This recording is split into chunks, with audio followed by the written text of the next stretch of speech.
Dans la révélation donnée à Jean, le nom et le caractère du séducteur sont plus nettement définis qu'ils ne l'avaient jamais été. De même que la puissance des forces ennemies, l'étendue de la lutte et l'issue finale et éternelle de celle-ci. Nous y apprenons que dans le domaine de l'invisible, il se poursuit également une guerre entre les forces du mal et celles de la lumière. Jean nous dit que le dragon combattit avec ses anges, Apocalypse 12, 7.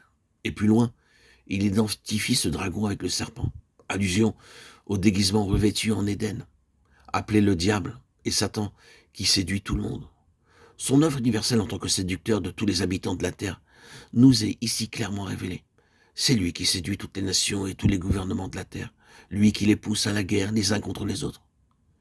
Enfin, nous trouvons dans l'Apocalypse des renseignements sur une confédération organisée de principautés et de puissances qui reconnaissent la suprématie de Satan. Elles sont investies de l'autorité sur toute tribu, langue et nation, qui sont séduites par les forces invisibles et surnaturelles du mal, et font la guerre au sein. Apocalypse 13, 7. La guerre est la note dominante de l'Apocalypse, la guerre sur une échelle qui dépasse ce que l'homme mortel eût jamais pu imaginer. Guerre entre les légions d'anges qui se sont conservés purs et les anges tombés, guerre entre le dragon qui entraîne à sa suite les nations qu'il a séduites et les saints. Guerre des nations de la terre contre l'agneau, guerre du dragon contre l'Église. La guerre, enfin, dans ses différentes phases et sous des aspects les plus divers, jusqu'à ce qu'enfin l'agneau soit vainqueur, lui et ceux qui ont combattu avec lui, ceux qui sont en lui, appelés élus et fidèles. Apocalypse 17, 14. Le monde approche du temps de la fin, qui est caractérisé dans l'Apocalypse par la séduction générale de tous les habitants de la terre. Séduction des nations et des individus sur une si vaste échelle que Satan dominera sur toute la terre. Avant que sa domination n'atteigne son apogée, il doit y avoir quelques périodes préliminaires où son activité se manifeste par l'erreur et le mensonge semé à profusion au sein de l'humanité.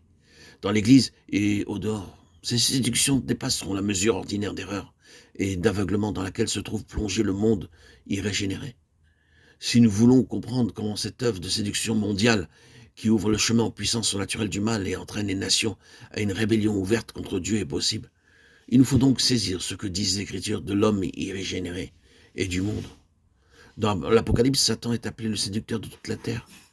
Et il est bien cela, le séducteur dès le commencement.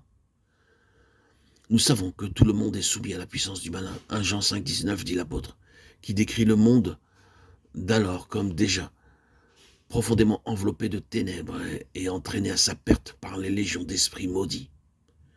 Séduit, ce mot exprime exactement l'état de tous ceux qui n'ont pas été régénérés, qui ne sont pas passés par la nouvelle naissance, quelle que soit leur race, leur culture ou leur sexe.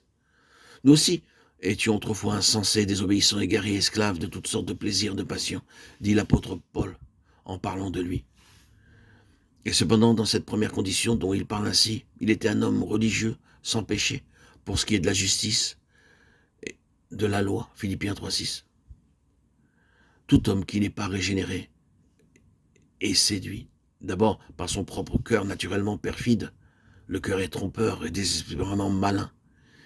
Ésaïe 44, 20, Jérémie 17, 9. Ensuite par le péché. Qu'aucun de vous ne se laisse séduire et endurcir par le péché. Hébreux 3, 13.